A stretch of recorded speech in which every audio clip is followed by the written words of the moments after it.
ဖွဲ့ချုပ်၏အကျိုးအတွက်ခြေတမ်းမှပါဝင်ကောင်းဆောင်ကြသောဖွဲ့ချုပ်၏ဒုတိယဥက္ကဋ္ဌဗိုလ်ချုပ်ကြီးဦးတင်ဦးပါဝင်ဘောင်ဆန်းစုကြည်ဖွဲ့ချုပ်ကောင်းဆောင်များအားရည်စူး၍ကျွန်တော်မတို့မှဥထိတ်ထား၍ကြောပါ၏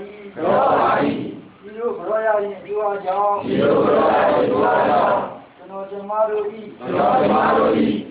နိုင်ငံမိုးစီလူခွင့်ရေးအတွက်လမ်းညွှန်ဆောင်ရွက်ခဲ့သည်ကိုဂုဏ်ပြုမှတ်တမ်းတင်ပြီးကျွန်တော်တို့၏ဘာဦးတင်ဦးတက်တော်ကြောင်ရှိပါစေမိုးစီအကျိုးအတွက်ရှေ့ဆက်ဆောင်ရွက်နိုင်ကြပါစေဒေါ်ဆန်းစုကြည်ပါဝင်ကျောင်း